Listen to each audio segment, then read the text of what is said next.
Hello बच्चों, magnetism हम लोग पढ़ रहे थे। अब बताइए मैग्नेटिज्म के किस चैप्टर में हम लोग थे, आप लोग बताइए। तो मैग्नेटिज्म के हम लोग किस चैप्टर में थे बेटा? मैग्नेटिज्म के हम लोग, ठीक है, क्या मैग्नेट के बारे में पढ़ा था, वाइब्रेशन मैग्नेटोमीटर के बारे में पढ़ा था।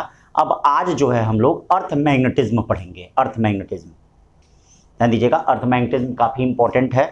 और देखिए बहुत आसान होता है ये। जैसे बहुत बच्चे ये कहते हैं कि सर बहुत कठिन है। देखिए जब आप बहुत जानने लगेंगे तो कोई चीज़ कठिन हो ही जाएगी। थोड़ा कम जानिए और बार बार जानिए। कंपटीशन का यही मंत्र होता है। कंपटीशन का मतलब कम पढ़ना, बार बार पढ़ना। तो जब आप कम जानेंगे, ठीक है, जिसने कहा जाता है नो स्टडी नो कन्फ्यूजन, उसी तरह से कम स्टडी करिए तो कम कन्फ्यूजन रहेगा। हाँ, लेकिन बार बार करिए, कॉन्टिन्यूटी मेंटेन रखिए।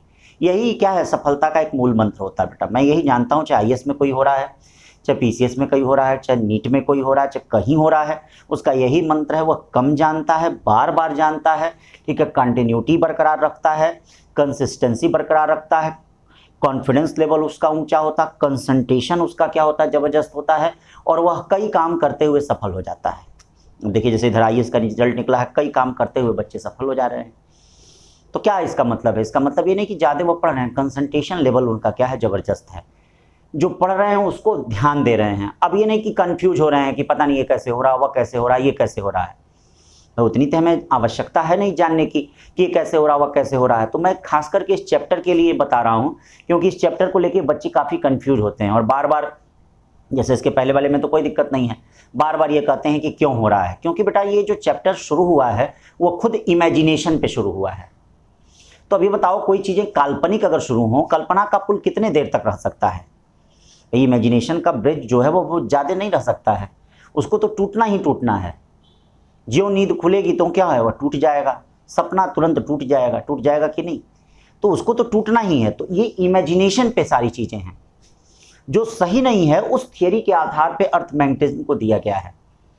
इसलिए थोड़ा सा बच्चों को समझने में दिक्कत होती है। लेकिन बेटा कुल 10 चीज़ें अगर आप याद रखेंगे, देखिए अंगुली पे 10 चीज़ें हैं गिनकर, अगर उनको याद रखेंगे तो उसी 10 में से कोई एक क्वेश्चन आपको मिल जाएगा। ठीक है, ये पक्का है, इसकी वारंटी है, गारंटी है। हमेशा से ध्यान रखिएगा, ठीक है। तो इसलिए अर्थ मैग्नेटिज्म को हुआ मत बनाइएगा, जो बातें हम बता रहे हैं उसको ध्यान दीजिएगा, ठीक है। तो अब चलिए है क्या, ये देखो बेटा होता क्या, ये विलियम गिलबर्ट का सिद्धांत हम लोग पढ़ते हैं इसमें। जैसे विलियम गिलबर्ट साहब का सिद्धांत इसमें पढ़ा जाता है, विलियम गिलबर्ट साहब का। तो विलियम गिलबर्ट साहब ने क्या बताया था? विलियम गिलबर्ट साहब ने ये बताया था, देखिएगा ध्यान दीजिएगा, विलियम गिलबर्ट साहब ने ये बताया था कि पृथ्वी के अंदर एक बहुत बड़ा मैग्नेट रखा गया है। ध्यान दीजिएगा, उन्होंने ये बताया था पृथ्वी के अंदर क्या है, एक बहुत बड़ा मैग्नेट रखा गया है, जिसके कारण अर्थ की मैग्नेटिक फील्ड होती है। बाकी आज तक ये नहीं पता हो पाया कि आखिरकार अर्थ मैग्नेटिज्म क्यों होता है। कोई ज्वार भाटे से बताता है जो समुद्र में आता है, कोई बताता है कि अर्थ के आइनोस्फीयर में इलेक्ट्रॉन्स रिवॉल्व करते हैं, तो जब इलेक्ट्रॉन्स रिवॉल्व करते हैं तो वह मैग्नेटिक फील्ड क्या प्रोड्यूस करते हैं, ठीक है। तो लेकिन ये चीज़ पॉसिबिलिटी ये हो नहीं पाई कि आखिरकार क्यों होता है, कैसे होता है। तो इसको कोई बता नहीं पाया, इसको कोई समझा नहीं पाया। तो जब कोई बता नहीं पाया, कोई समझा नहीं पाया, तो इस तरह से क्या ये चीज़ें बहुत ज़्यादा क्लियर भी नहीं हो पाई, ठीक है ना, बहुत ज़्यादा क्लियर भी नहीं हो पाई। तो चलिए वो जो क्लियर नहीं चीज़ें हैं उन्हीं चीज़ों को थोड़ा सा ध्यान देते हैं कैसे क्या है। तो सबसे पहले सभी लोग जानते हैं कि पृथ्वी है, ये देखिए ये पृथ्वी होती है। तो ये पृथ्वी का आप लोग सब लोग जानते हैं कि पृथ्वी में इधर ईस्ट होता है, इधर वेस्ट होता है, इधर नॉर्थ होता है, इधर साउथ होता है। ये जो एक्सिस होता है इसको हम लोग जियोग्राफिकल एक्सिस कहते हैं। ध्यान दीजिएगा, इसको हम लोग क्या कहते हैं, जियोग्राफिकल,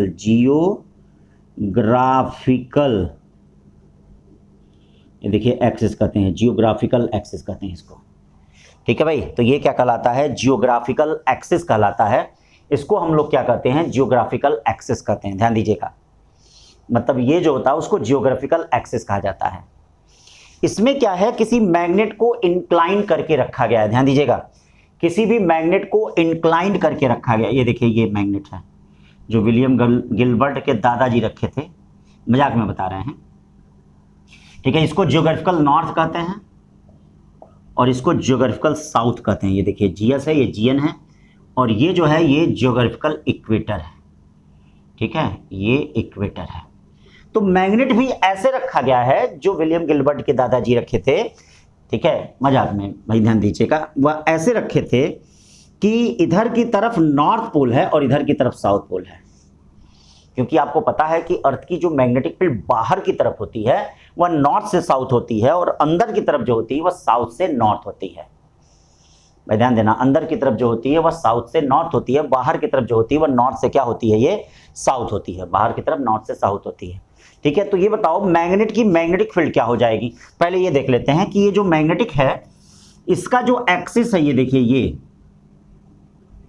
इसको हम लोग मैग्नेटिक एक्सिस कहते हैं। क्या कहते हैं इसको? मैग्नेटिक एक्सिस कहते हैं। ये मैग्नेटिक एक्सिस कहलाता है। ठीक है, तो ये ज्योग्राफिकल इक्वेटर हो गया, ये ज्योग्राफिकल एक्सिस हो गया, इसको हम लोग मैग्नेटिक एक्सिस कहते हैं। ध्यान दीजिएगा, ये मैग्नेटिक एक्सिस कहलाता है, मतलब ये क्या है, मैग्नेटिक एक्सिस कहलाता है। और इसको हम लोग मैग्नेटिक इक्वेटर कहते हैं, इसको हम लोग मैग्नेटिक इक्वेटर कहते हैं। एक बात ध्यान देना बच्चों, यहाँ सारी बातें जो होती हैं वो मैग्नेटिक मेरिडियन में होती हैं। फिर मैग्नेटिक मेरिडियन बता रहे हैं कि आखिरकार मैग्नेटिक मेरिडियन है क्या। ठीक है, ध्यान से देखिएगा सब। ठीक है, तो ये मैग्नेटिक मेरिडियन है क्या। तो अब ये देखिए, ये मैग्नेटिक एक्सिस है, ये मैग्नेटिक नॉर्थ है, ये मैग्नेटिक साउथ है। ये देखना, ये मैग्नेटिक नॉर्थ है, ये देखो भाई, ये मैग्नेटिक नॉर्थ है और ये मैग्नेटिक साउथ है। तो ये देखो बच्चों, मैग्नेटिक, ठीक है, साउथ है, और ये जो है ये क्या है, मैग्नेटिक नॉर्थ है। ये देखिए मैग्नेटिक नॉर्थ है, तो ये मैग्नेटिक साउथ है और ये क्या दिया गया है, ये मैग्नेटिक नॉर्थ दिया गया है। ठीक है, तो ये देखिए इस तरह से दिया गया है। अब देखिए इसमें क्या है, इतना समझ गए। ऊपर वाले को नदन हेमिस्फीयर कहते हैं, नार्दन, और नीचे वाले के सदर्न हेमिस्फीयर कहते हैं। मतलब हिंदी में उत्तरी गोलार्ध और इंग्लिश में दक्षिणी गोलार्ध। जो हिंदी का स्टूडेंट हो ध्यान दे, जैसे नार्दन और सदन से कई लोग नहीं समझ पाते हैं कि कौन सा सदन है, सर संसद का सदन है क्या। ठीक है भाई, जो इंग्लिश मीडियम से पढ़े होंगे तो ठीक है, तुरंत समझ जाएंगे, लेकिन हिंदी मीडियम वाले भी अपने आप में कम नहीं हैं, आप लोग भी बहुत हैं। ठीक है, अपने आप को कम मत समझिए, धीरे धीरे चाहेंगे तो सब कुछ हो जाएगा। तो ये नॉर्दर्न हेमिस्फीयर होता है, इसको सदर्न हेमिस्फीयर कहते हैं, ऊपर वाला। ठीक है भाई, और अब देखिए इसमें क्या आता है। इतनी चीजें तो हो गई, बस इतना जान गए, हाँ इतना जान गए। अब इसमें देखो, एक vertical plane passing through the magnetic meridian, magnetic axis, एक जो वर्टिकल प्लेन मैग्नेटिक एक्सिस से पास करता है उसको हम मैग्नेटिक मेरिडियन कहते हैं। A vertical plane passing through the geographical axis is called geographical meridian, उसको जियोग्राफिकल मेरिडियन कहते हैं। मतलब जैसे खुली किताब नहीं है, जैसे किताब खुली है उसी प्रकार से सेम ये भी हैं। ठीक है, जैसे एक तरह से किताब खुली है, ये जो भी चीज़ें हैं, जैसे मान लीजिए किताब खुली है, किताब या कॉपी जो भी हो, देखिए जैसे मान लीजिए किताब है या कॉपी है, इस तरह से ऐसे दिया गया है। तो ये magnetic plane, a magnetic meridian passing through the magnetic axis, passing through the magnetic axis is called magnetic meridian. देखिएगा, एक जो वर्टिकल प्लेन इससे जो पास करता है, ये देखिए वर्टिकल प्लेन, ये पूरा ऐसे इस तरह से पास करता है, उसको हम लोग क्या कहते हैं, मैग्नेटिक मेरिडियन कहते हैं। और एक वर्टिकल प्लेन जो इससे पास करता है उसको हम लोग जियोग्राफिकल मेरिडियन कहते हैं। ये जैसे किताब खुली है उसी प्रकार से ये होते हैं। जैसे ये देखो बेटा, इस तरह से ये किताब खुली है, तो ये देखो ये किताब इस प्रकार से खुली है, तो इस प्रकार से होते हैं ये देखिए ऐसे होते हैं। ये जैसे किताब नहीं खुली है इसी प्रकार के ये होते हैं, ये ऐसे जो किताब खुली है, तो जो किताब खुली है उसी प्रकार के ये होते हैं। ठीक है ना, तो vertical plane passing through the magnetic axis, देखिएगा vertical plane passing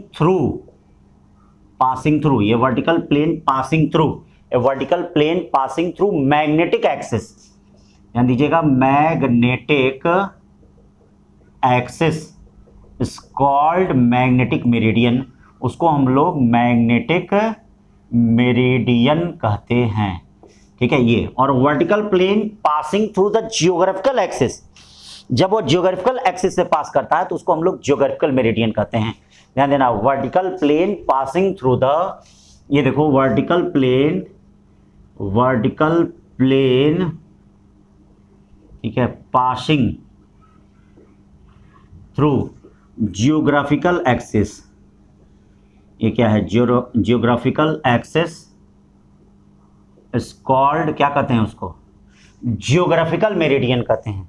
A vertical plane passing through the geographical axis is called geographical meridian, उसको जियोग्राफिकल मेरिडियन कहते हैं।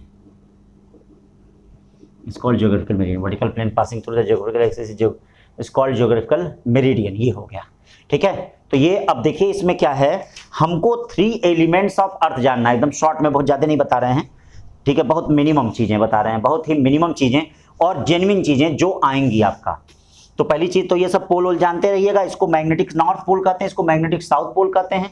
इससे जो लाइन पास करती है उसको हम लोग मैग्नेटिक एक्सिस कहते हैं। इनके बीच का जो एंगल होता है, ये देखिए, ये 11.5 डिग्री होता है। क्या होता है, 11.5 डिग्री होता है, ठीक है, ये इनके बीच का एंगल होता है, ठीक। अब यहां से देखिए कुछ चीजें आती हैं, 3 elements of earth magnetic field, इसको मिटाते हैं। 3 elements of earth magnetic field, देखिए भाई, 3 elements of earth magnetic field, कौन कौन से एलिमेंट, 3 एलिमेंट्स। तो चलो भाई, 3 elements of earth magnetic field. ये देखिए 3 एलिमेंट्स कौन कौन से होते हैं, 3 elements of earth magnetic field. Earth magnetism, earth magnetic field, earth magnetism लिख लीजिए, ठीक है। पहला देखिए एंगल ऑफ डिक्लिनेशन होता है, दूसरा एंगल ऑफ डिप होता है, तीसरा horizontal and vertical component of earth magnetic field होता है, horizontal and vertical component of earth magnetic field होता है, ठीक है भाई। तो अब देखिए इसमें क्या है बेटा, कैसे है, जैसे ये खुली किताब नहीं है, वैसे ही ये ज्योग्राफिकल मेरिडियन और मैग्नेटिक मेरिडियन है। ये देखिए, जैसे किताब खुली है उसी तरह से ये आपका क्या है, ये मैग्नेटिक मेरिडियन है और ये आपका क्या है, ज्योग्राफिकल मेरिडियन है। ये देखिए वर्टिकल ज्योग्राफिकल मेरिडियन। तो अब इसमें आता है एंगल ऑफ डिक्लिनेशन आता है, ये देखो एंगल ऑफ डिक्लिनेशन आता है, देखिए भाई, एंगल ऑफ डिक्लिनेशन क्या था, एंगल ऑफ डिक्लिनेशन क्या होता है, एंगल ऑफ डिक्लिनेशन, ठीक है। तो एंगल ऑफ डिक्लिनेशन क्या होता है, मैग्नेटिक मेरिडियन और जियोग्राफिकल मेरिडियन के बीच बना हुआ एंगल जो होता है उसको एंगल ऑफ डिक्लिनेशन कहते हैं। मतलब ये जो एंगल होता है उसको एंगल ऑफ डिक्लिनेशन कहते हैं। तो ये क्या हो गया, angle between geographical meridian and magnetic meridian. बस छोटा छोटा बात याद रखिए, पहली बात। दूसरी बात इसमें क्या इंपॉर्टेंट है, दूसरी बात इसमें इंपॉर्टेंट है एंगल ऑफ डिप। ये देखिए एंगल ऑफ डिप, छोटी छोटी बात याद रखिएगा, एंगल ऑफ डिप इंपॉर्टेंट है। तो चलो भाई, एंगल ऑफ डिप इंपॉर्टेंट है, तो क्या है एंगल ऑफ डिप में। अब देखिए एंगल ऑफ डिप में क्या क्या होता है, कैसे क्या चीजें होती हैं। ये देखिए अर्थ का जो हॉरिजॉन्टल कंपोनेंट BH है, अर्थ का हॉरिजॉन्टल कंपोनेंट BH है, और ये देखो ये अर्थ का वर्टिकल कंपोनेंट VB होता है। ध्यान देना, जैसे जो मैग्नेटिक मेरिडियन का जो एक्सिस होता है उससे जो लाइन गई है वो अर्थ का क्या है, वर्टिकल, जैसे अर्थ की क्या होती है, एक रिजल्टेंट मैग्नेटिक फील्ड होती है। तो आप कहोगे सर ये कैसे पता चला, तो इसके लिए हम कंपास नीडल लेते हैं। क्या लेते हैं, कंपास नीडल। और कंपास नीडल को इस तरह से ऐसे लटकाते हैं, तो कंपास नीडल ऐसे से लटकते हुए ऐसे एक डायरेक्शन में ऐसे आ जाती है। देखिए कंपास नीडल इस तरह से आ जाती है, ऐसे आ जाती है कंपास नीडल। तो जिधर की तरफ ये कंपास नीडल आ गई ना, वो रिजल्टेंट मैग्नेटिक फील्ड बताता है। क्या बताता है, रिजल्टेंट मैग्नेटिक फील्ड बताता है। और ये देखिए हॉरिजॉन्टल मैग्नेटिक फील्ड और रिजल्टेंट मैग्नेटिक फील्ड के बीच जो बना हुआ एंगल होता है, रिजल्टेंट मैग्नेटिक फील्ड और हॉरिजॉन्टल मैग्नेटिक फील्ड के बीच जो बना हुआ एंगल होता है, इसी को हम लोग एंगल ऑफ डिप कहते हैं। उसी को क्या कहते हैं, एंगल ऑफ डिप कहते हैं। यानी angle between horizontal component, angle of dip क्या होता है, एंगल बिटवीन, ठीक है, एंगल बिटवीन, ये देखिए एंगल बिटवीन हॉरिजॉन्टल कंपोनेंट, यानी horizontal component of earth magnetic field. ये देखिए angle between horizontal component of earth magnetic field and resultant magnetic field is called, क्या कहते हैं उसको, angle between horizontal component of earth magnetic field and resultant magnetic field is called angle of dip. उसको angle of dip कहते हैं। क्या कहते हैं, एंगल ऑफ डिप। छोटी सी परिभाषा।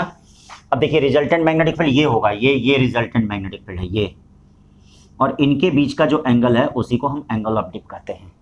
तो angle between horizontal component of earth magnetic field, horizontal component of earth magnetic field and resultant magnetic field is called, resultant magnetic field is called angle of dip. मतलब इसके और इसके बीच का जो angle होता है इसी को हम लोग एंगल ऑफ डिप कहते हैं। ठीक है भाई, तो बात समझ में आई। एंगल ऑफ डिप कहा जाता है, यही जो है यहाँ पर वह एंगल ऑफ क्या होता है, डिप होता है, तो इसी को एंगल ऑफ डिप हम लोग कहते हैं। ठीक है, तो angle between horizontal component of earth magnetic field and resultant magnetic field is called angle of dip, उसको एंगल ऑफ डिप कहा जाता है। अब देखिए इसमें एंगल ऑफ डिप जो होता है वह डिप सर्किल से मेजर होता है। एंगल ऑफ डिप जो होता है वह पोल पे 90 डिग्री होता है, पोल पे 90 डिग्री होता है और इक्वेटर पे 0 डिग्री होता है। और देखिए डिप सर्किल जो होती है, डिप सर्किल जो होती है, डिप सर्किल का हम चित्र नहीं बना रहे हैं, डिप सर्किल जो होता है वह आपका क्या होता है, उसमें जो एंगल होता है वह जिसमें जैसे साधन हेमिस्फीयर में जो नीडल आती है वह निगेटिव में आती है, जैसे -25 डिग्री में आ जाएगी, और नॉर्दर्न हेमिस्फीयर में +25 डिग्री में आती है। तो ये एनसीईआरटी एग्जाम्पलर का लास्ट क्वेश्चन भी दिया गया है ऑब्जेक्टिव में, तो उसमें एक बात याद रखिएगा कि जो एंगल ऑफ डिप होता है ये आपका इक्वेटर होता है, यहाँ पर थीटा इक्वल टू 0 डिग्री होता है और यहाँ थीटा इक्वल टू 90 डिग्री होता है, यहाँ थीटा इक्वल टू 90 डिग्री, और यहाँ देखिए डिप एंगल जो होती है वो पॉजिटिव होती है और यहाँ जो डिप एंगल होती है वो क्या होती है, निगेटिव, मतलब 0 से लेके 90 तक ही ये निगेटिव में आता है, मतलब इधर की तरफ निगेटिव में आता है, पूरा इधर की तरफ इस हेमिस्फीयर में सब निगेटिव में आता है, निगेटिव में आता है, ये निगेटिव में आता है, सॉरी ये पॉजिटिव में रहता है, तो ये माइनस में होता है और इधर की तरफ क्या होता है, प्लस में। तो जैसे मान लीजिए इस साल जेई में क्वेश्चन भी आया था, जेई में सॉरी नीट में क्वेश्चन भी आया था 2019 में, और बेटा एक बात और था, 2019 के नीट में तो प्रश्न आया था और लास्ट में जो क्वेश्चन दिया था एकदम अंतिम प्रश्न एनसीईआरटी एग्जाम्पलर का, वही वाला क्वेश्चन था कि डिप जो एंगल होता है may be positive, negative and क्या 0, कुछ भी हो सकता है, 90 भी हो सकता है, 0 भी हो सकता है, पॉजिटिव भी हो सकता है, निगेटिव भी हो सकता है ये। ठीक है, तो उसमें लिखा था कि डेल्टा इक्वल टू 25 डिग्री और डेल्टा इक्वल टू -25 डिग्री अगर डिप एंगल बता रहा है तो इसका मतलब क्या है, इसका मतलब ये क्या है कि जो डिप सर्कल है जिससे हम मेजर करते हैं, अगर डेल्टा इक्वल टू +25 डिग्री है तो नॉर्दर्न हेमिस्फीयर में है, और डेल्टा इक्वल टू अगर -25 डिग्री सेंटीग्रेड है तो इसका मतलब वो सदर्न हेमिस्फीयर में है। तो समझ गए, एंगल ऑफ डिप पोल पे मैक्सिमम, किस पोल पे, मैग्नेटिक पोल पे। सारी बातें मैग्नेटिक पोल में हो रही हैं क्योंकि ये देखिए मैग्नेटिक मेरिडियन में इसको लटकाया गया है, इन दोनों के बीच में नहीं लटकाया जा रहा, ये मैग्नेटिक मेरिडियन में नीडल को लटकाया जा रहा है। तो ये सारी बातें मैग्नेटिक पोल की हो रही हैं, ज्योग्राफिकल पोल की नहीं हो रही हैं, ये ध्यान देना, ठीक है ना। तो ये सारी बातें मैग्नेटिक मेरिडियन की हो रही हैं। ठीक, अब तीसरा क्या है, horizontal and vertical component of earth field. ये देखिए तीसरा क्या है, horizontal and vertical component of earth field. तो चलो बच्चों देखते हैं horizontal and vertical component of earth field. Horizontal और वर्टिकल कंपोनेंट क्या होता है अर्थ फील्ड का, ये देखिए horizontal and vertical component of earth field. ठीक है भाई, horizontal and vertical component of earth field. ये देखो horizontal and vertical component of earth field मतलब हॉरिजॉन्टल और वर्टिकल कंपोनेंट जो अर्थ फील्ड का है वह किस प्रकार से है। ठीक है भाई, समझ रहे हैं। तो horizontal and vertical component of earth field क्या है, कैसे है उसको देखिए। तो ये देखो BH इक्वल टू जो होता है, BH इक्वल टू जो होता है वो B cos थीटा होता है, और BB इक्वल टू जो होता है, ये जो होता है वह B क्या होता है, साइन थीटा होता है। ये देखिए भाई, इसको कंपोनेंट में ब्रेक भी तो कर सकते हैं आप, ठीक है, यानी BH equal to B cos theta होता है और BB equal to B sine theta होता है। ठीक है ना, ये देखिए BH equal to B cos theta और BB इक्वल टू B क्या होता है, साइन थीटा होता है। अब देखिए यहाँ पर एक बात ध्यान दीजिएगा, ठीक है, अगर थीटा इक्वल टू 0 डिग्री होगा, थीटा इक्वल टू, और थीटा इक्वल टू 90 डिग्री होता है, थीटा इक्वल टू 0 डिग्री का मतलब इक्वेटर पे है, यानी ऑन इक्वेटर क्या है, ऑन इक्वेटर जो है BH equal to maximum BE के इक्वल होगा, और पोल पे क्या है, एट पोल पे क्या है, ठीक है, एट पोल पे क्या है, एट पोल पे BH मिनिमम 0 के बराबर होता है, BH मिनिमम 0 के बराबर होता है। और यहाँ देखिए ये BB equal to B sine theta है, तो इसका मतलब क्या हो जाएगा, इसका मतलब यहाँ पर थीटा इक्वल टू अगर 0 डिग्री है तो ऑन इक्वेटर, ये ध्यान दीजिएगा, ऑन इक्वेटर BB क्या होगा, मैक्सिमम, ठीक है, सॉरी BB मैक्सिमम, इक्वेटर पे वर्टिकल कंपोनेंट क्या होता है, 0 होता है, ये ध्यान देना, मिनिमम होता है, यानी इक्वेटर पे वर्टिकल कंपोनेंट होगा ही नहीं, मैग्नेटिक इक्वेटर पे वर्टिकल कंपोनेंट होगा ही नहीं।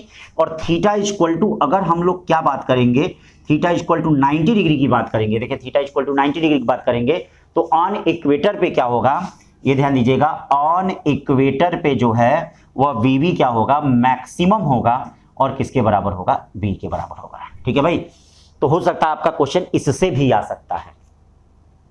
बात समझ रहे हैं? हो सकता है आपका क्वेश्चन इससे भी आ सकता है। अब यहां से अगर आपको b और ये tan थीटा ज्ञात करना हो, ये देखिए b और tan थीटा अगर ज्ञात करना हो तो इसके लिए क्या करेंगे, sin theta upon cos theta, ये देखिए इसको डिवाइड करेंगे तो ये देखो tan theta equal to bb upon कितना हो जाएगा, ये देखो bh हो जाएगा। बोलो भाई tan थीटा इक्वल टू क्या, bb अपॉन कितना हो जाएगा, bh मतलब वर्टिकल कंपोनेंट अपॉन क्या हो जाएगा, हॉरिजॉन्टल कंपोनेंट हो जाएगा। तो tan थीटा जो है वह bb अपॉन कितना होगा, bh होगा, वर्टिकल कंपोनेंट अपॉन क्या, हॉरिजॉन्टल कंपोनेंट हो जाएगा। देखिए tan theta equal to bb upon कितना हो गया, bh। और देखिए अगर दोनों को स्क्वायर कर देते हैं तो sine square theta plus cos square theta क्या होता है, 1। तो sine square theta plus cos square theta 1 होता है, यानी b का स्क्वायर इक्वल टू bh का स्क्वायर और प्लस bb का स्क्वायर, या be इक्वल टू रूट में कितना हो जाएगा, ये बताइए bh का स्क्वायर प्लस bb का क्या स्क्वायर। ये रिजल्टेंट मैग्नेटिक फील्ड हो गई। कौन सी मैग्नेटिक फील्ड हो गई, ये रिजल्टेंट मैग्नेटिक फील्ड हो गई। तो ये देखिए resultant magnetic field v equal to root में bh का स्क्वायर और प्लस bb का स्क्वायर, ये रिजल्टेंट मैग्नेटिक फील्ड हो गई। ठीक है बच्चों, बात को समझ रहे हैं, जरूर समझ रहे होंगे आप लोग। तो v इक्वल टू रूट में bh का स्क्वायर प्लस क्या हो गया, bb का स्क्वायर हो गया। ये आपका रिजल्टेंट मैग्नेटिक फील्ड हो गया, इस बात को ध्यान देना। ठीक है ना। अब देखिए यहीं पे एक एपेरेंट डिप नाम की डेफिनेशन आती है। एपेरेंट डिप क्या होता है, देखिए भाई एपेरेंट डिप आता है। एपेरेंट डिप पे नीट पे बहुत पहले क्वेश्चन आया है, हो सकता है एपेरेंट डिप पे पूछा जाए। तो एपेरेंट डिप में है कुछ नहीं, जैसे कहने का मतलब है कि अगर मैग्नेटिक निडल मैग्नेटिक मेरिडियन में लटका है तब तो ठीक है, कोई बात नहीं, ट्रू डिप होगा।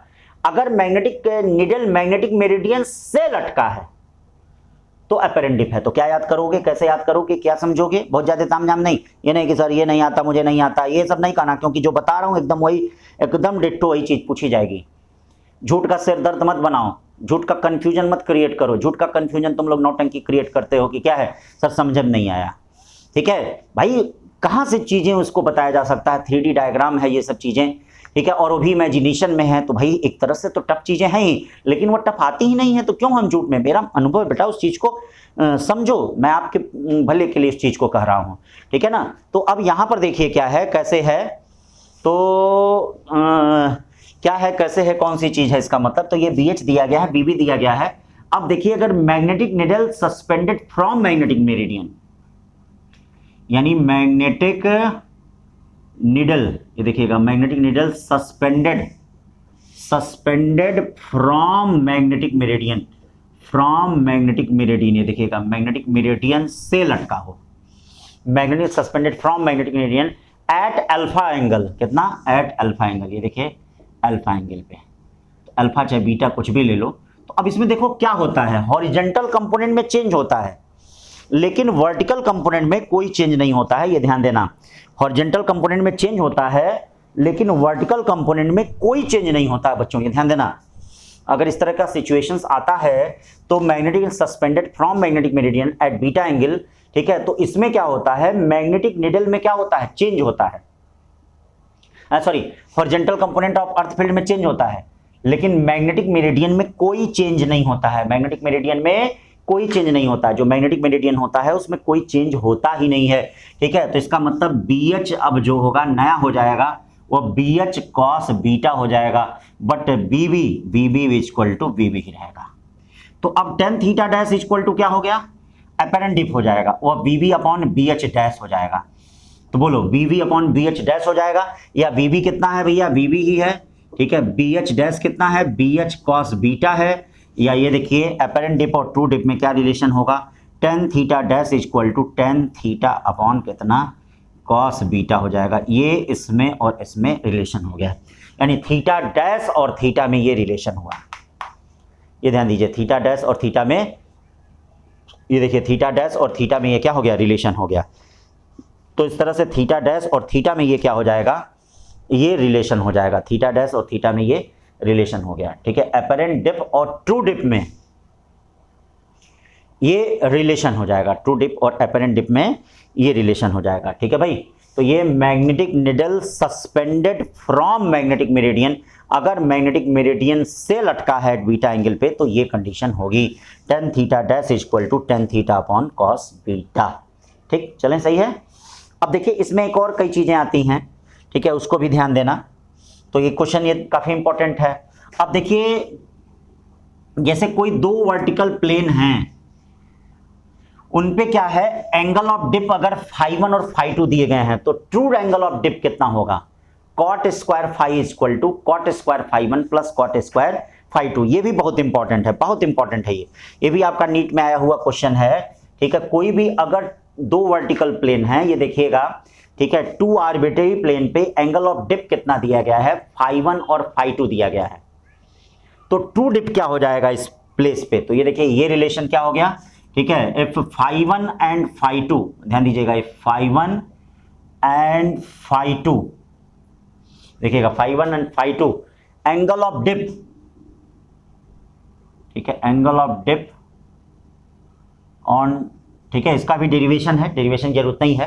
ठीक है, तो टू आर्बिट्रेरी प्लेन, ये देखिए टू आर्बिट्रेरी प्लेन कोई भी हैं, ये देखिए आर्बिट्रेरी प्लेन इस पे दिए गए हैं, ठीक है, देन ट्रू डिप कितना हो जाएगा, ये देखिए ट्रू डिप क्या हो जाएगा, ये cot square phi equal to cot square φ1 plus cot square φ2। ये काफ़ी इंपॉर्टेंट है, ये फिर आ सकता है, ठीक है, नीट 2018 में आया हुआ है, ये फिर आ सकता है, cot square phi equal to cot square φ1 plus cot square क्या हो जाएगा φ2। तो अगर φ1 and φ2 angle of dip on two arbitrary plane है तो ट्रू डिप कितना हो जाएगा, cot square phi equal to cot square φ1 plus cot square क्या φ2 हो जाएगा। ये देखिएगा ये ट्रू डिप हो जाएगा। तो cot square phi equal to cot square φ1 plus cot square क्या φ2 हो जाएगा। ठीक है भाई, तो ये φ1 और φ2 अगर एंगल ऑफ डिप दो आर्बिट्रेरी प्लेन पे हैं तो ये ट्रू डिप आपका हो जाएगा। ठीक है, अब एक बात और इसमें देखिए बड़ा इंपॉर्टेंट है, अगर मान लीजिए एंगल ऑफ लैटिट्यूड लैम्डा दिया गया है तो ट्रू डिप एट प्लेस क्या होगा, tan phi equal to 2 tan lambda. ये भी बहुत इंपॉर्टेंट है। तीसरा क्या करा है, एंगल ऑफ लैटिट्यूड, ये देखिएगा लैटिट्यूड है, latitude of any place lambda, ये देखिएगा angle of latitude of any place lambda. Angle of latitude अगर किसी भी प्लेस का लैम्डा है तो इसका मतलब क्या हो जाएगा, ये देखिए किसी भी प्लेस का एंगल ऑफ लैटिट्यूड अगर लैम्डा है, देखिए इस प्रकार से दिया गया है, एंगल ऑफ लैटिट्यूड क्या दिया है, लैम्डा दिया है। तो अगर लैम्डा दिया गया है तो इसका मतलब यहां पर क्या है, ये देखिए ऐसे लैम्डा है, तो यहां पे इसका tan थीटा क्या होगा, tan फाई क्या होगा, tan फाई 2 tan लैम्डा होगा। कितना होगा tan फाई, ये देखिए tan phi equal to 2 tan lambda होगा। ठीक है, इसका भी डेरिवेशन नहीं मैं बता रहा हूं, डायरेक्ट, और डायरेक्ट याद रखना, इस पे क्वेश्चन भी आता है, ये कई जगहों पे रिलेशन है, जैसे डाइपोल के कारण जो एट एन एंगल थीटा पे इलेक्ट्रिक फील्ड है वहां भी इसी तरह से डिराइव किया जाता है। तो ये जो मैग्नेट दिया गया है तो ये देखिएगा एंगल ऑफ लैटिट्यूड क्या होता है, यहाँ से जो एंगल इक्वेटर से जो लैम्डा एंगल पे एंगल होता है उसी को एंगल ऑफ लैटिट्यूड कहते हैं। तो ये देखिए ट्रू डिप क्या हो जाएगा इस प्लेस पे, यहाँ पे जैसे मान लीजिए ये अगर हमें पता है कि भारत में जो लखनऊ है, लखनऊ का लैटिट्यूड एंगल इतना है, भाई अक्सर आप स्टेशन पे जाते होंगे तो स्टेशन पे स्टेशन का नाम उर्दू में लिखा रहता है, एक इंग्लिश में लिखा रहता है और एक आपका क्या होता है हिंदी में लिखा रहता है। बाकी आप लोकल लैंग्वेज में जाते हैं तो लोकल लैंग्वेज में भी रखा, जैसे पंजाब में जाते हैं तो पंजाबी में लिखा रहता है। और साथ में ये भी दिया जाता है कि यह जो स्टेशन है वह कितने लैटिट्यूड पे है या समुद्र तल से कितनी ऊंचाई पे है। तो समुद्र तल से कितनी ऊंचाई पे है तो हमें लेना नहीं है, हमें अगर केवल एंगल ऑफ लैटिट्यूड पता है तो उस प्लेस का हम एंगल ऑफ डिप पता कर सकते हैं कि नहीं। तो tan phi equal to 2 tan क्या हो गया, लैम्डा हो गया। तो ये सब काफ़ी इंपॉर्टेंट चीज़ें हैं, इनको ध्यान देना। तो हमने 3 इंपॉर्टेंट फार्मूले बताएं, एक तरह से दिमाग में मेरे साथ फिर से बोलेंगे, 3 नहीं 4 इंपॉर्टेंट, फिर से एक बार पूरा बोल लीजिए, 4 ही नहीं बोल लीजिए। पहला हमने एंगल ऑफ डिक्लिनेशन बताया, जो एंगल ऑफ क्या, जो मैग्नेटिक मेरिडियन और ज्योग्राफिकल मेरिडियन के बीच का एंगल होता है, इससे ज़्यादा नहीं पूछा जाता। फिर मैंने एंगल ऑफ डिप आपको बताया, एंगल ऑफ डिप जो होता है कि हॉरिजॉन्टल कंपोनेंट और नेट मैग्नेटिक फील्ड के बीच का एंगल होता है। Angle of dip measure by dip circle होता है, अगर डिप सर्किल एंगल को पॉजिटिव मेजर कर रहा है इसका मतलब वो नॉर्दर्न हेमिस्फीयर में है, अगर निगेटिव मेजर कर रहा है इसका मतलब वो सदर्न हेमिस्फीयर पे है। पोल पे एंगल ऑफ डिप 90 डिग्री होता है, इक्वेटर पे क्या होता है 0 डिग्री होता है। Horizontal component of earth field BH equal to B cos theta होता है। Vertical component of earth field VB equal to क्या है, बी साइन थीटा होता है। So true dip tan theta equal to VB by BH, tan theta equal to VB by BH। ध्यान दीजिएगा, जो true dip होता है tan theta equal to VB by क्या होगा, BH होगा, और जो रिजल्टेंट मैग्नेटिक फील्ड आएगी वो रूट में B का स्क्वायर प्लस BH का स्क्वायर आएगी। ठीक है, अब भैया मान लीजिए अगर एंगल ऑफ अगर मान लीजिए मैग्नेटिक नीडल को मैग्नेटिक मेरिडियन से अल्फा एंगल पे हम शिफ्ट करते हैं, तो यहां पर क्या होता है, यहां पर क्या होता है, वर्टिकल कंपोनेंट तो अर्थ का कांस्टेंट रहता है, लेकिन हॉरिजॉन्टल कंपोनेंट बीटा एंगल पे शिफ्ट हो जाता है। तो जो अब अपेरेंट डिप आता है true tan theta dash equal to tan theta upon cos beta हो जाएगा। यही अगर मान लीजिए दो कोई आर्बिट्रेरी प्लेन है, वहां पे angle of dip phi 1 phi 2 दिए गए हैं, तो ट्रू डिप उस प्लेस पे क्या होगा, अपेरेंट डिप दिए गए हैं, ट्रू डिप क्या होगा उस प्लेस पे, cot square phi equal to cot square phi 1 plus cot square phi 2। ठीक है, यही अगर किसी प्लेस का एंगल ऑफ लैटिट्यूड दिया गया है तो वहां पे ट्रू डिप क्या होगा, tan phi equal to 210 lambda. इतना ही समझ लीजिए मैथमेटिकल चीज है, बाकी इसके बाद जो समझा रहे हैं वो क्या है, बस समझदारी के लिए जरूरी है अर्थ मैग्नेटिज्म में। ठीक है, अब जैसे कुछ एक दो बातों को याद किए रहिएगा, कैसे क्या होता है, एक दो बातों को बस याद किए रहना, क्या और कैसे होता है, ध्यान दो, एक दो बातों को केवल याद रखो। ठीक है, क्या कहने का मतलब है, याद रखने का मतलब है, जैसे मैग्नेटिक मैप्स होते हैं, आइसोगोनिक लाइंस होती हैं। आइसोगोनिक लाइंस क्या होती हैं, ये देखिए, आइसोगोनिक लाइंस क्या होती हैं, आइसोगोनिक लाइंस क्या होती हैं, इसको ध्यान दीजिएगा। तो देखिए, जैसे मान लीजिए आप मैप पढ़े होंगे, ज्योग्राफी का मैप पढ़े होंगे, तो उसमें क्या होता है, कुछ स्थानों पे गर्म हवा होती है, कुछ स्थानों पे ठंडा हवा होती है, उनको मिलाने वाली लाइन को एक नाम देते हैं। ऐसे ही जहां पर इक्वल डिक्लिनेशन होता है, इक्वल डिक्लिनेशन होता है, उसको मिलाने वाली लाइन को, जैसे मान लीजिए अमेरिका में कोई एक स्थान है, अब भारत में कोई एक स्थान है, दोनों पे एंगल ऑफ डिक्लिनेशन सेम है मान लीजिए, तो उनको मिलाने वाली लाइन को हम क्या कहेंगे, आइसोगोनिक लाइन कहेंगे। और मान लीजिए कहीं जीरो डिप होता है, कहीं जीरो डिप होता है, तो जीरो डिप को मिलाने वाली पॉइंट को, जैसे मान लीजिए रसिया का कोई भी कुछ भी है, कोई प्रांत है, और इंडिया का कोई भाग है जहां पर जीरो डिप हो रहा है, तो उनको मिलाने वाली इमेजिनरी लाइन जो होती है उसको एगोनिक लाइन कहते हैं। ठीक है, तो आइसोगोनिक लाइन क्या होता है, line joining of equal declination, यानी क्या, लाइन ज्वाइनिंग। ठीक है, line joining of equal declination, ये देखिएगा, line joining of equal declination isogonic line कहते हैं। और ये देखिए, ये एगोनिक लाइन होता है। एगोनिक लाइन क्या होता है, line joining of zero declination, ये देखिएगा, जीरो डिक्लिनेशन, देखिएगा, line joining of zero declination, यानी line joining of zero declination होता है, इसको line joining of zero declination कहते हैं। आइसोगोनिक लाइन होता है और ये एगोनिक लाइन होता है।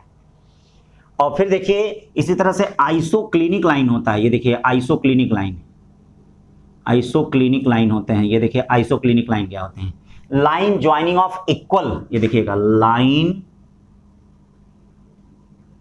ज्वाइनिंग ऑफ इक्वल क्या, इक्वल डिप होता है। और ए क्लिनिक लाइन क्या होती है भाई, ए क्लिनिक लाइन क्या होती है, line joining of zero dip होता है। ये देखिए, जीरो डिप को मिलाने वाली लाइन को हम क्या कहते हैं, जीरो डिप को मिलाने वाली लाइन को ए क्लिनिक लाइन कहते हैं। कितना कहते हैं, ए क्लिनिक लाइन कहते हैं। और फिर ऐसे ही क्या होता है, आइसोडायनेमिक लाइन कहते हैं, ये देखिएगा, आइसोडायनेमिक लाइन कहते हैं, ये देखिएगा, आइसोडायनेमिक लाइन कहते हैं। ये क्या होता है, आइसोडायनेमिक लाइन क्या होता है भाई, लाइन ज्वाइनिंग ऑफ, ये क्या होता है, equal horizontal, equal horizontal component of earth field, equal horizontal component of earth field. ठीक है भाई, equal horizontal component of earth field होता है, उसको मिलाने वाली लाइन को आइसोडायनेमिक लाइन कहते हैं। अब देख लीजिए इसी मैग्नेटिक मैप्स पे न्यूट्रल पॉइंट क्या होता है बच्चों, ये ध्यान देना, आखिरकार न्यूट्रल पॉइंट क्या होता है। तो चलो भाई अब न्यूट्रल पॉइंट देखते हैं क्या होता है, कैसे न्यूट्रल पॉइंट है। तो आइए चलिए न्यूट्रल पॉइंट देखते हैं। न्यूट्रल पॉइंट का मतलब जहां पर अर्थ का हॉरिजॉन्टल फील्ड और मैग्नेट के कारण मैग्नेटिक फील्ड, ये दोनों एक दूसरे को कैंसिल कर दें, उस पॉइंट को हम न्यूट्रल पॉइंट कहते हैं, उस पॉइंट को हम न्यूट्रल पॉइंट कहते हैं। ठीक है भाई, ये ध्यान दीजिएगा, जहां पर अर्थ के कारण क्या, अर्थ के कारण मैग्नेटिक फील्ड और ये दोनों एक दूसरे को कैंसिल कर दें, उसको न्यूट्रल पॉइंट कहते हैं। तो आइए न्यूट्रल पॉइंट जरा देख लिया जाए क्या है। तो चलो भाई न्यूट्रल पॉइंट देख लेते हैं कैसे है।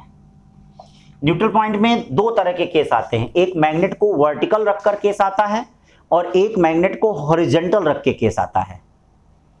ध्यान दीजिएगा, एक मैग्नेट को हॉरिजॉन्टल रख के केस आता है और एक मैग्नेट को वर्टिकल रख के केस आता है। मतलब दो तरह के केस होते हैं, मैग्नेट हॉरिजॉन्टली प्लेस होता है और एक मैग्नेट वर्टिकली प्लेस होता है। तो आइए चलिए, सबसे पहले मैग्नेट को अगर हॉरिजॉन्टल रखा जाता है तो क्या कौन सी कंडीशन होती है, मैग्नेट हॉरिजॉन्टली प्लेस्ड। तो चलो भाई देख लेते हैं, न्यूट्रल पॉइंट में मैग्नेट हॉरिजॉन्टली प्लेस्ड, ये देखिए मैग्नेट को अगर हॉरिजॉन्टली रखा जाए, ये देखो मैग्नेट को अगर हॉरिजॉन्टली रखा जाता है तो अब देख लो भैया, हॉरिजॉन्टली रखा जाता है तो अब उसमें भी पहला केस है, हॉरिजॉन्टल में भी पहला केस है n पोल ऑफ मैग्नेट, ये देखना n pole of magnet facing s pole of earth, s pole of earth, n pole of magnet facing s pole of earth, यानी n पोल जो है ठीक है, फेसिंग s पोल ऑफ क्या, अर्थ। North pole जो है वो मैग्नेट का फेस कर रहा है किसको, साउथ पोल ऑफ अर्थ को फेस कर रहा है। तो चलो भाई देख लेते हैं कैसे है, ये आपका ईस्ट दिया है, ये आपका वेस्ट दिया है, ये नॉर्थ दिया है, ये साउथ दिया है। तो चलो भाई अब देखते हैं यहाँ पर न्यूट्रल पॉइंट क्या होगा। ये देखो यस है, ये सुनिए south pole of earth, n pole face कर रहा है, ये n है, ये यस है, ठीक है, n pole of magnet facing south pole of earth. तो अब ये देखो अर्थ का हॉरिजॉन्टल कंपोनेंट ये तो हर जगह है, विद्यमान है, ऐसे ही है। ये देखिए BH इधर की तरफ है, ये अर्थ का हॉरिजॉन्टल कंपोनेंट सब जगह इसी तरह है। क्यों बच्चों, समझ रहे हो कि नहीं? ये देखो अर्थ का हॉरिजॉन्टल कंपोनेंट जो है हर जगह है ऐसे। देखो ये BH ये BH इस प्रकार से ये BH दिया गया है, ठीक है भाई। ये देखिए ये BH इस प्रकार से ऐसे ऐसे ऐसे दिया गया है। अब ये बताइए अर्थ का जो मैग्नेटिक मोमेंट होता है वह साउथ से नॉर्थ होता है, ये देखो साउथ से नॉर्थ। और आप जानते हैं कि एक्सियल पोजीशन पे मैग्नेटिक मोमेंट के डायरेक्शन में मैग्नेटिक फील्ड होती है। मतलब ऐसे, ये देखिए एक्सियल पोजीशन ये है तो यहां पर अगर मैग्नेटिक फील्ड निकालना होगा तो ऐसे आएगी, ये मैग्नेटिक के कारण। यहां पर जब निकालना है तो क्या आएगी, ऐसे आएगी। और ये इक्वेटोरियल पोजीशन है, समझ रहे हो ना, ये तो इक्वेटोरियल पोजीशन, इक्वेटोरियल का मतलब जो मैग्नेट के परपेंडिकुलर होता है उसको इक्वेटोरियल कहते हैं। तो वहां एंटी पैरेलल होता है भाई, इक्वेटोरियल यही तो होगा, ऐसे इक्वेटोरियल, तो वहां एंटी पैरेलल होता है। देखो मैग्नेटिक मोमेंट ऐसे है, सब सिखाया है मैंने और सिखाया है, और जब याद रहेगा तभी आप कर पाएंगे। तो देखिए एंटी पैरेलल होता है, तो एंटी पैरेलल का मतलब ये देखिए क्या हो गया, ये BM हो गया। एंटी पैरेलल का मतलब क्या हो गया, ये BM हो गया, ये देखिए BM हो गया। एंटी पैरेलल का मतलब क्या हो गया, ये BM हो गया। देखिए इस प्रकार से बोले भाई एंटी पैरेलल का मतलब, तो यहां पर तो कभी न्यूट्रल पॉइंट जीरो होने की संभावना ही नहीं होगी, क्योंकि देखो दोनों सेम डायरेक्शन में है। यहां भी कभी न्यूट्रल पॉइंट जीरो होने की संभावना ही नहीं होगी, क्योंकि देखो दोनों क्या है, सेम डायरेक्शन में। ये देखिए दोनों क्या है, सेम डायरेक्शन। ये देखिए दोनों सेम डायरेक्शन। यहां न्यूट्रल पॉइंट होने की संभावना होगी, तो यहां न्यूट्रल पॉइंट आपका होगा, यानी इसका मतलब क्या होगा यहां पर, ये देखिए BH इक्वल टू जो होगा, यानी कितने न्यूट्रल पॉइंट मिलेंगे, 2 न्यूट्रल पॉइंट मिलेंगे, 2 न्यूट्रल पॉइंट। और कहां मिलेंगे, ज्योग्राफिकल एक्सिस में मिलेंगे, यानी कहां मिलेंगे, ज्योग्राफिकल एक्सिस पे मिलेंगे। कहां मिलेंगे, ज्योग्राफिकल एक्सिस पे। और तीसरा, ठीक है, अर्थ का हॉरिजॉन्टल कंपोनेंट कहां होगा, यानी BH और BM जो है आपस में बराबर होगा। और ये बताओ BM है क्या, क्या एक्सियल पोजीशन में मैग्नेटिक फील्ड है कि इक्वेटोरियल पोजीशन में मैग्नेटिक फील्ड है? मतलब BM जो है एक्सियल में है कि इक्वेटोरियल में है? तो BH जो है वो क्या है, μ0/4 पाई, ये देखिए 2m/r3। ये न्यूट्रल पॉइंट यहाँ पर मिल रहा है कि नहीं? तो 2 न्यूट्रल पॉइंट मिलेंगे, एक यहाँ मिलेगा, एक यहाँ मिलेगा, ज्योग्राफिकल एक्सिस में मिलेगा। BH इक्वल टू क्या होगा, BM होगा। ये देखिए ध्यान दीजिएगा, BH इक्वल टू क्या होगा, BM होगा। और BH इक्वल टू क्या होगा, μ0/4 पाई 2m/ कितना, r3 होगा। ठीक है, तो n pole of magnet facing s pole of earth है, तो ये कंडीशन होगी। इसमें ये पूछा जाता है, जनरली ये पूछा गया है कई बार, ठीक है ना, जनरली इसको क्या है, पूछा जाता है बेटा, तो ये ध्यान देना।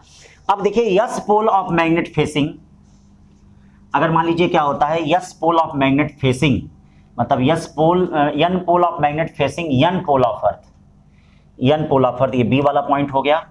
अगर n पोल को ये फेस करता है, n pole of magnet facing n pole of earth, earth के n पोल को ये क्या है, फेस करता है। यानी कैसे, क्या कहने का मतलब है, ये कहने का मतलब है, ये देखो इस तरह से फेस कर रहा है, यानी ये यस है और ये n है, ये यन है और ये यस है, ये ईस्ट है, ये वेस्ट है, ये देखो ईस्ट है और ये वेस्ट है। ऐसे अगर फेस कर रहा है तो क्या होगा, देख लो भाई। अगर ऐसे फेस कर रहा है तो इस तरह से यस है, यन है। ऐसे अगर फेस कर रहा है तो क्या, कैसे, कौन सी कंडीशन होगी। तो देखो बच्चों, अर्थ का हॉरिजॉन्टल कंपोनेंट ये तो है ही परमानेंट है, ये अर्थ का हॉरिजॉन्टल कंपोनेंट ये परमानेंट है BH, ये अर्थ का हॉरिजॉन्टल कंपोनेंट BH है कि नहीं। मैग्नेटिक मोमेंट कैसे है, साउथ से नॉर्थ है। ये देखिए मैग्नेटिक मोमेंट साउथ से नॉर्थ है। क्यों भाई, मैग्नेटिक मोमेंट जो दिया गया है वो साउथ से नॉर्थ दिया गया है। देखिए साउथ से नॉर्थ दिया गया है। और ये जो अर्थ का हॉरिजॉन्टल कंपोनेंट है वह देखिए कैसे होगा, ऐसे ऐसे। बताइए भाई, सॉरी ये देख लीजिए, सबसे पहले आप ये देख लीजिए एक्सियल पोजीशन पे, ये तो एक्सियल पोजीशन होगा। यहाँ मैग्नेटिक फील्ड कैसे होगी, यहाँ मैग्नेटिक फील्ड ये BM होगी। यहाँ मैग्नेटिक फील्ड कैसे होगी, ये देखिए BM होगी कि नहीं। तो ये बताओ क्या कभी न्यूट्रल पॉइंट यहाँ मिल सकता है। अरे जब BH और BM दोनों सेम डायरेक्शन में है तो न्यूट्रल पॉइंट कहाँ मिलेगा। BH और BM अगर सेम डायरेक्शन में, न्यूट्रल पॉइंट कहाँ मिलेगा। और ये इसका इक्वेटर है, और इक्वेटर पे मैग्नेटिक फील्ड क्या होती है, मैग्नेट के कारण एंटी पैरेलल होती है। कैसे होती है, एंटी पैरेलल। तो बोलो बच्चों एंटी पैरेलल का मतलब ये हो जाएगा, ये देखिए एंटी पैरेलल हो गया। बोलो भाई एंटी पैरेलल हो गया। तो एंटी पैरेलल हो गया, इसका मतलब यहाँ पर जो न्यूट्रल पॉइंट होगा वो कितना होगा बताओ।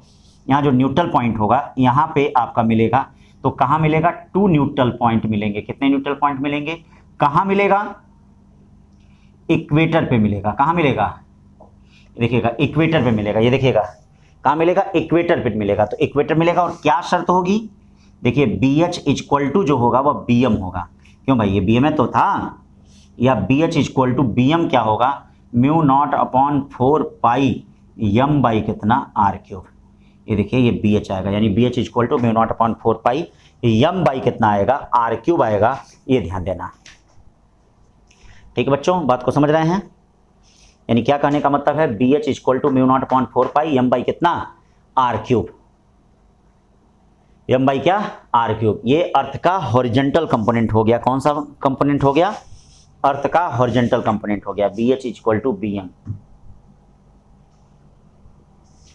ठीक है ना भाई। तो BH equal to μ0/4 pi m by कितना, r³ हो गया। क्लियर है सब, ठीक है भाई। तो चलिए अब आगे चलते हैं। और दूसरा case, if magnet vertically placed. चलो भाई, इफ मैग्नेट वर्टिकली प्लेस्ड, अगर मैग्नेट को वर्टिकली रखा जाए। चलो भाई, इफ मैग्नेट, यानी क्या कहने का मतलब है, मैग्नेट वर्टिकली प्लेस्ड। ये देखिए मैग्नेट को अगर वर्टिकली रखा जाए तो क्या रखा जाए, अगर कोई मैग्नेट जो है वो वर्टिकली रखा गया है तो किस तरह से क्या है, कैसी कंडीशन होगी। तो चलो देख लेते हैं। मैग्नेट अगर वर्टिकली प्लेस्ड है तो वर्टिकली तो अब हम बना नहीं पाएंगे, लेकिन कोई बात नहीं। ये ईस्ट है, वेस्ट है, नॉर्थ है, ये साउथ है। तो मान लो मैग्नेट को वर्टिकली रखा गया है बच्चों। क्या रखा गया है, वर्टिकली। वर्टिकली का मतलब कैसे मैग्नेट को रखा गया है, मतलब ये इस टाइप मैग्नेट को रखा गया है, ऐसे रखा गया है। तो ऐसे रखा गया है तो मैग्नेट क्या होगा, नीचे इस तरह से मिलेगा। ये देखिए नॉर्थ पोल ऐसे मिलेगा, ये या तो नॉर्थ पोल होगा या तो साउथ पोल होगा। ठीक है, क्यों, इसी तरह से तो मिलेगा। तो नॉर्थ पोल मिलेगा या साउथ पोल मिलेगा। तो अभी देखिए इसको हम क्या कर लें, अर्थ का तो हॉरिजॉन्टल कंपोनेंट इस तरह से है, और ये देखिएगा अर्थ का हॉरिजॉन्टल कंपोनेंट हर जगह होगा। ये इस प्रकार से अर्थ का हॉरिजॉन्टल कंपोनेंट हर जगह है। ये देखिए भाई, अर्थ का जो हॉरिजॉन्टल कंपोनेंट है वो BH, देखिए ये हर जगह है, BH BH BH, ये देखिए हर जगह है। तो अर्थ का हॉरिजॉन्टल कंपोनेंट ये देखो BH इस प्रकार से है, और मैग्नेट को हमने वर्टिकली रखा है। कैसा रखा है, मैग्नेट को वर्टिकली रखा है। तो बच्चों अगर मैग्नेट को हमने वर्टिकली रखा है और ये अर्थ का हॉरिजॉन्टल कंपोनेंट दिया गया है, क्या दिया गया है बताइए भाई, अर्थ का हॉरिजॉन्टल कंपोनेंट दिया गया है। तो अब बताओ BM कैसे हो जाएगा। ये देखो, अब इसको एक करंट कैरिंग वायर की तरह मान लो। जैसे इस तरह से अगर दिया रहता है तो आप जानते हैं कि नॉर्थ पोल होता है, तो ऐसे करंट कैरिंग वायर होता है। तो आप एक तरह से करंट कैरिंग वायर अंदर मान लीजिए। तो सपोज करिए अंदर चाहे ऊपर किसी तरह मान लो करंट कैरिंग वायर। अब उसमें बहुत ज़्यादा डिस्कस करने का समय नहीं है, तो उसके बारे में नहीं डिस्कस करेंगे। बस आप एक करंट कैरिंग वायर मान लीजिए, कुछ भी मान लीजिए। इस नॉर्थ पोल को, एक मैग्नेट को करंट कैरिंग वायर की तरह मान लीजिए। या ये पोल स्ट्रेंथ है, पोल स्ट्रेंथ है, तो पोल स्ट्रेंथ है तो इसका पोल स्ट्रेंथ, भाई पोल स्ट्रेंथ है। देखिएगा मैग्नेटिक मोमेंट नहीं है, नीचे वाला जो है वह क्या है, पोल स्ट्रेंथ है। ये देखना, ये जो नीचे वाला दिया गया है ये पोल स्ट्रेंथ है, और ये जो पोल स्ट्रेंथ है वह +m है। तो इस पोल स्ट्रेंथ को आप लोग क्या मान लीजिए, प्लस एम मान लीजिए। तो अगर इसको प्लस एम मानेंगे तो इसके कारण देखिए क्या हो जाएगा, इसके कारण मैग्नेटिक फील्ड ऐसे होगा, मैग्नेट यहां देखेंगे ऐसे ऐसे, करंट मैं ऊपर मानना हूं तो इसके कारण देखिए बीएम ऐसे होगा। यहां देखेंगे तो क्या होगा, इसके कारण क्या हो जाएगा, बीएम ऐसे हो जाएगा। और यहां देखेंगे तो बीएम क्या हो जाएगा, ऐसे हो जाएगा। तो आप देख रहे हैं कि ये कभी जीरो होने की पॉसिबिलिटी नहीं होगी, यहां भी कभी जीरो होने की पॉसिबिलिटी नहीं होगी, यहां कभी जीरो होने की पॉसिबिलिटी नहीं होगी, बस एक जगह यहां जीरो होने की पॉसिबिलिटी हो रही है। बोलो भाई, क्या एक जगह यहां जीरो होने की पॉसिबिलिटी हो रही है कि नहीं? अरे बोलो ना, हाँ बोलो यस, यहां जीरो होने की पॉसिबिलिटी क्या है, हो रही है। तो अगर यहां जीरो होने की पॉसिबिलिटी हो रही है तो इसका मतलब यहां पर क्या होगा, ये बताओ यहां पर क्या होगा। अगर जीरो होने की पॉसिबिलिटी हो रही है तो यहां पर न्यूट्रल, यहां पर जो BH होगा वह किसके बराबर होगा, ये देखिए BM के बराबर होगा। और BH इक्वल टू क्या होगा, mu naught upon 4 pi M by R square, M by R square. तो ठीक है बेटा, तो इतना ही अर्थ मैग्नेटिज्म में जानना, इससे ज्यादा नहीं, इससे ज्यादा मत जानना, कुछ भी इससे ज्यादा जानने की कोई जरूरत एकदम नहीं है, एकदम नहीं है, एकदम नहीं है। ठीक है, समझ गए? उंगली पे गिन के 10-12 चीजें होंगी, 10 चीजें मैंने बोला था, वही चीज आपको जानना है और उसी में से कुछ आपको मिल भी जाएगा। अगर आना होगा तो इतने में से ही कुछ मिल भी जाएगा अर्थ मैग्नेटिज्म में। तो ये हमने अर्थ मैग्नेटिज्म के बारे में बताया आपको। अब देखिए इसी में टेंजेंट लॉ आता है, उसको जरा देख लेते हैं। टेंजेंट लॉ आता है, उसका भी फार्मूला बहुत साल से नहीं आया है तो भविष्य में आ सकता है। और टेंजेंट लॉ पे दो तरह के इंस्ट्रूमेंट भी हैं जिससे क्वेश्चन आते हैं, एक टेंजेंट गैल्वेनोमीटर से आते हैं और एक 10A और 10B पोजीशन से आते हैं। तो उनको भी जरा एक नज़र देख लिया जाए कि आखिरकार क्या है टेंजेंट लॉ और टेंजेंट गैल्वेनोमीटर और 10A 10B पोजीशन। तो चलो भाई टेंजेंट लॉ पहले चेक करते हैं। टेंजेंट लॉ, आ जाओ भाई, टेंजेंट लॉ।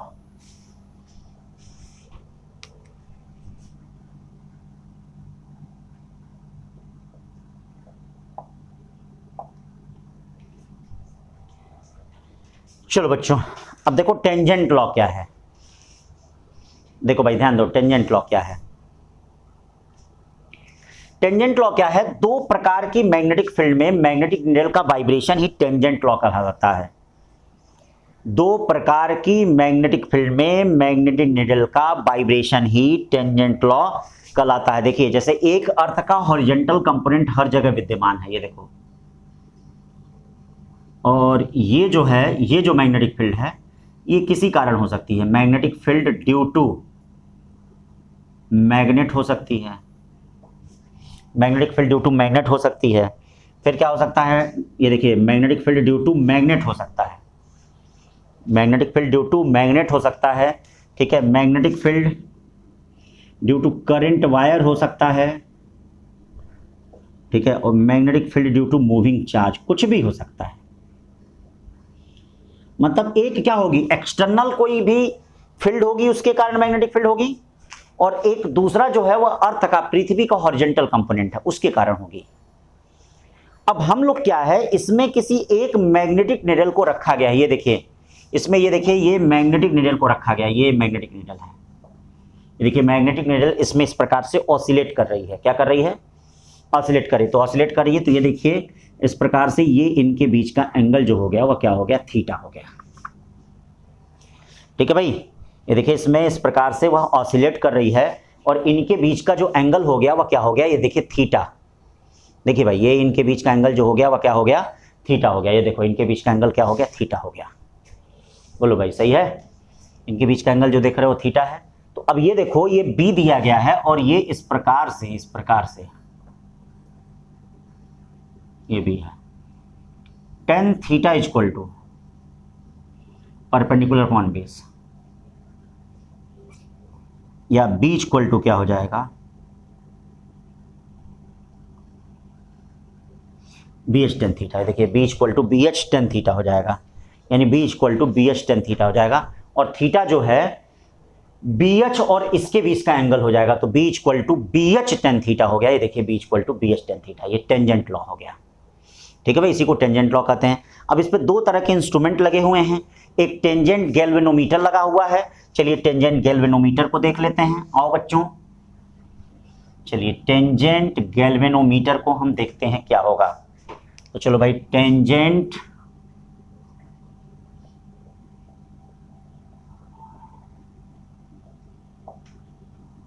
गैल्वेनोमीटर को देखते हैं। टेंजेंट गैल्वेनोमीटर क्या होता है? तो देखिए भैया, ये देखिए जो मूविंग कॉइल गैल्वेनोमीटर होता है वह डायरेक्ट करंट को नहीं मेजर करता है।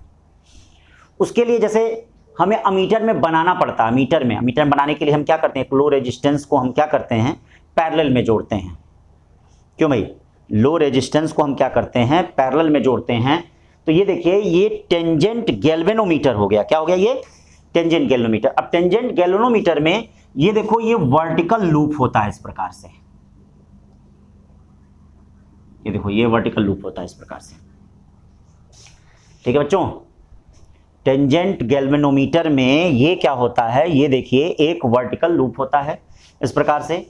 इस पे एक मैग्नेटिक निडल होती है। अब चित्र बहुत ज़्यादा जानने की जरूरत नहीं है, बस हाँ मेन चीज़ें जानिए।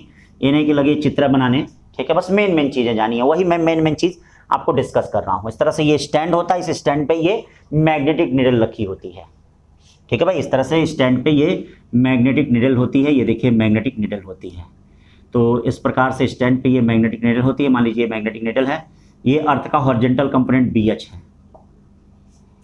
ठीक है, अर्थ का हॉरिजॉन्टल कंपोनेंट BH है, ये मैग्नेटिक निडल है और ये इसका स्टैंड होता है। चलिए स्टैंड छोड़िए। अब इसमें देखिए करंट इस तरह से दौड़ रहा है, ऐसे करंट दौड़ रहा है, ये करंट दौड़ रहा है, ये करंट दौड़ रहा है, इस तरह से करंट दौड़ रहा है। ये देखिए ऐसे करंट दौड़ रहा है, ऐसे करंट दौड़ रहा है। तो इस करंट के कारण क्या यहाँ पर मैग्नेटिक फील्ड होता है कि नहीं? ये देखिए ये ऐसे करंट हो रहा है, तो क्या इसके कारण यहाँ पर मैग्नेटिक फील्ड होता है अंदर की तरफ? बोले भाई अगर करंट है तो इसके कारण यहाँ पर क्या होगा, ये मैग्नेटिक फील्ड होगा। ये यूं इस तरह से मैग्नेटिक फील्ड होता है। यानी ये मैग्नेटिक फील्ड होने का मतलब क्या हो गया, ये देखिए B है और ये इनके बीच का ये क्या हो गया, थीटा हो गया। बोलिए भाई ये B हो गया, ये BH हो गया और ये थीटा हो गया। बोलिए B हो गया, ये BH हो गया और ये क्या हो गया, थीटा हो गया। तो अब टेंजेंट लॉ तो यहाँ पे अप्लाई हो रहा है। अब देखो इसको क्या है, B इक्वल टू आप क्या BH tan थीटा लिख सकते हैं। और ये बताइए ये वर्टिकल सर्कुलर लूप है, तो वर्टिकल सर्कुलर लूप के सेंटर पे आपको मैग्नेटिक फील्ड पता है। वर्टिकल सर्कुलर लूप के सेंटर पे आपको मैग्नेटिक फील्ड पता है, तो ये क्या हो जाएगा, mu naught Ni/2r equal to BH tan theta equal to BH tan theta. देखिए mu naught Ni/2r equal to BH tan theta equal to क्या हो गया, BH tan थीटा हो गया। या I इक्वल टू क्या हो जाएगा बच्चों, I इक्वल टू, ये देखिए I इक्वल टू क्या हो जाएगा, 2RBH upon mu naught n। ये देखिएगा 2RBH upon mu naught n tan theta. ठीक है, इसी को हम लोग रिडक्शन फैक्टर कहते हैं। यानी K इक्वल टू, ये देखना, रिडक्शन फैक्टर कहलाता है। और ये जो होता है 2RBH upon mu naught n होता है, या इसी को कहते हैं I equal to K tan theta. ठीक है, I equal to K tan theta. यहां से एक बात याद रखना, अगर थीटा इक्वल टू 45 डिग्री होता है, अगर थीटा इक्वल टू 45 डिग्री होता है, मतलब क्या कहने का मतलब है, अगर थीटा इक्वल टू 45 डिग्री होता है तो ध्यान देना I इक्वल टू क्या होगा, K के बराबर होगा। ठीक है, और दूसरी बात कहा यह जाता है कि अगर नंबर ऑफ टर्न्स को, मतलब इस सर्कुलर वायर की लेंथ को कांस्टेंट रखेंगे, लेंथ को कांस्टेंट रखेंगे। लेंथ को कांस्टेंट रखने का मतलब जैसे ये देखिए लेंथ को हम कांस्टेंट रखेंगे। ये देखिए ऐसा क्वेश्चन मैंने मैग्नेटिक फील्ड में भी बताया है। और नंबर ऑफ टर्न्स को हम बढ़ाते जाएंगे। ये देखिए नंबर ऑफ टर्न्स को बढ़ाते जाएंगे तो रेडियस R/n होता जाएगा। ये देखिए रेडियस क्या होता जाएगा, R/n होता जाएगा। ये देखिए रेडियस R/n होता जाएगा। ठीक है, यानी जो रेडियस है वह क्या होता जाएगा, R/ कितना हो जाएगा, n हो जाएगा। रेडियस R/n हो जाएगा। तो क्या कहने का मतलब है, थीटा इक्वल टू 45 डिग्री है, I इक्वल टू K है। इफ द नंबर ऑफ, मतलब इफ लेंथ ऑफ, देखिएगा बड़ा इंपॉर्टेंट है, length of vertical circular coil is constant. ये देखिएगा लेंथ वर्टिकल सर्कुलर कॉइल का क्या है, कांस्टेंट है। Length of vertical circular coil is constant but number of turns increase to n time, then reduction factor, ये देखिए reduction factor will become, क्या हो जाएगा, विल बिकम k/n² टाइम। बहुत इंपॉर्टेंट है, याद रखिएगा कि मतलब कह रहा है कि ये अगर इस वर्टिकल सर्कुलर लूप का लंबाई कांस्टेंट हो, लेकिन अगर फेरों की संख्या n गुनी कर दें तो रेडियस r/n हो जाएगा। ये देखिए n गुना हो जाएगा और रेडियस r/n हो जाएगा, तो रिडक्शन फैक्टर क्या हो जाएगा, k/n² टाइम्स, k/n² टाइम्स हो जाएगा। ठीक है भाई, इससे ज्यादा आपको टेंजेंट गैल्वेनोमीटर में कुछ याद वाद करने की जरूरत नहीं है। अब देखिए इसमें एक आता है डिफ्लेक्शन मैग्नेटोमीटर। ये भी आपका क्या है, टेंजेंट लॉ पे ही बेस्ड होता है, डिफ्लेक्शन मैग्नेटोमीटर। चलिए भैया देख लीजिए, इसमें आता है डिफ्लेक्शन मैग्नेटोमीटर। तो देखो भाई, डिफ्लेक्शन मैग्नेटोमीटर, ठीक है भाई, क्यों, सही है। आइए चलिए चला जाए डिफ्लेक्शन मैग्नेटोमीटर। तो अब बेटा इसमें ध्यान दीजिए, इसमें जो आता है वह डिफ्लेक्शन मैग्नेटोमीटर आता है।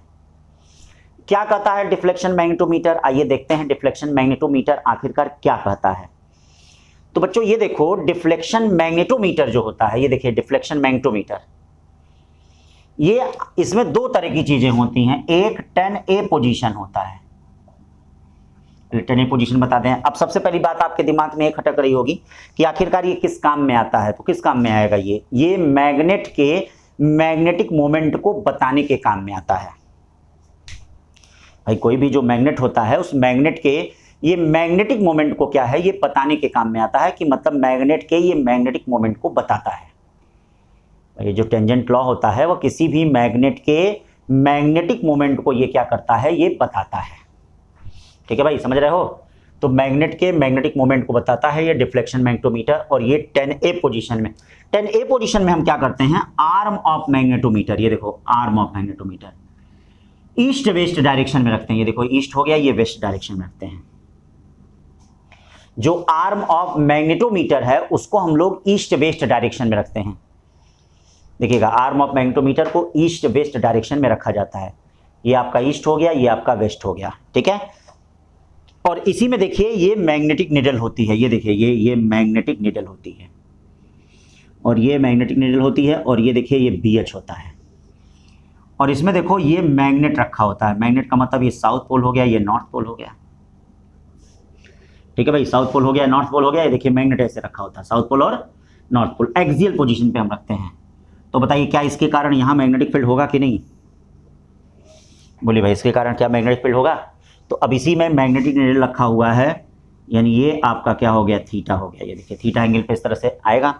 तो जब थीटा एंगल पे आएगा इस तरह से, तो ये क्या होगा, B = BH tan थीटा, या B यहाँ क्या होगा, मैग्नेट के कारण B होगा। ये देखिए μ0/4 पाई 2m/r³ = क्या हो गया, BH tan थीटा।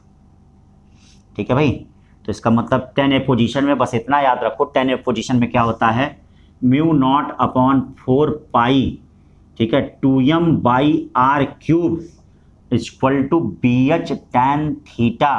देखिए =BH tan थीटा, ठीक है। μ0/4 पाई 2m/r³ = BH tan थीटा, यानी =BH tan थीटा, ये याद रखिए। तो μ0/4 पाई कितना, 2m/r³ = BH tan थीटा, बस इतना सा याद रखिए। क्यों भाई, क्लियर है, सही क्लियर है। अब 10B पोजीशन पे चलिए, क्या है 10B पोजीशन, चलिए भाई 10B पोजीशन।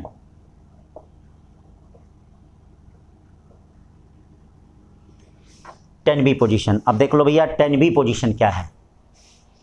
तो 10B पोजीशन में क्या होता है, उसमें जो मैग्नेट, ये मैग्नेटोमीटर होता है, ये देखो ये वो साउथ नॉर्थ डायरेक्शन में रखा जाता है। ये मैग्नेटिक निडल है, और मैग्नेट को बेटा क्या है, इक्वेटोरियल पोजीशन पे रखते हैं। ये देखिए इक्वेटोरियल पोजीशन पे रखते हैं। जो मैग्नेट होता है उस मैग्नेट को हम लोग इक्वेटोरियल पोजीशन पे रखता है। किस पे रखता है, इक्वेटोरियल पोजीशन पे रखता है। ये देखिए इक्वेटोरियल पोजीशन पे। और अर्थ का जो हॉरिजॉन्टल, ये तो अपना ये BH इसी तरह से रहेगा, और ये देखिए ये ऐसे BM आपका ऐसे रहेगा कि नहीं, ये देखिए BM ऐसे रहेगा, बोले भाई BM इस प्रकार से रहेगा। और ये देखिए ये इनके बीच का ये मैग्नेटिक निडल हो गया, ये थीटा हो गया। कितना हो गया? ये थीटा। तो फिर इसमें भी वही केस आएगा, b इक्वल टू क्या आएगा? बोलिए, BH tan थीटा। हाँ, बस यहाँ b क्या होगा? Mu naught upon 4 pi m by R cube equal to बच tan थीटा। देखिए बच tan थीटा होगा कि नहीं? अब यहाँ से दो तरह की चीजें आती हैं बच्चों, एक डिफ्लेक्शन मेथड आता है और एक नल डिफ्लेक्शन मेथड आता है। ध्यान देना, दो तरह की बातें आती हैं, एक डिफ्लेक्शन मेथड आता है और एक जो होता है वह नल डिफ्लेक्शन मेथड आता है। तो डिफ्लेक्शन मेथड में क्या करते हैं, देखिएगा, डिफ्लेक्शन मेथड में हम क्या करते हैं, दो मैग्नेट के मैग्नेटिक मोमेंट का कंपेयर करते हैं। तो एक बार एक मैग्नेट रखते हैं, उसका आर, फिर दूसरे बार जब दूसरा मैग्नेट रखते हैं तो उसका आर, दोनों का आर कांस्टेंट रखते हैं, दोनों का आर क्या रखते हैं? कांस्टेंट। तो देखिए डिफ्लेक्शन मेथड में क्या होता है, डिफ्लेक्शन मेथड में देखिएगा, डिफ्लेक्शन मेथड में आर कांस्टेंट होता है। तो आर कांस्टेंट होता है तो ये बताओ, m1 upon m2 equal to क्या आएगा? tan theta 1 upon tan theta 2। नल मेथड में, नल या नल डिफ्लेक्शन मेथड, नल मेथड ही कहिए, ठीक है, नल या इसको नल डिफ्लेक्शन मेथड भी कहते हैं, ठीक है, नल डिफ्लेक्शन मेथड भी इसको कहते हैं। इसमें क्या होता है, इसमें थीटा कांस्टेंट होता है। ये देखो थीटा, ये देखना, ध्यान देना, इसमें थीटा कांस्टेंट रहेगा। अगर थीटा कांस्टेंट होगा तो m directly proportional to R cube हो जाएगा, और m directly proportional to R cube हो जाएगा तो m1 upon m2 equal to R1 upon R2 का होल क्यूब होता है। यानी m1 upon m2 equal to R1 upon R2 का क्या होता है? होल क्यूब होता है। क्यों भाई, कुछ बात समझ में आ रही है? तो इस तरह से ये टेंजेंट लॉ खत्म कर दिया। अब एक लेक्चर में क्या है, मैं मैग्नेटिक मटेरियल को खत्म कर दूंगा। अब एक लेक्चर और बचा हुआ है, मैग्नेटिक मटेरियल। ठीक है, तो आज के लिए बस इतना ही। Thank you.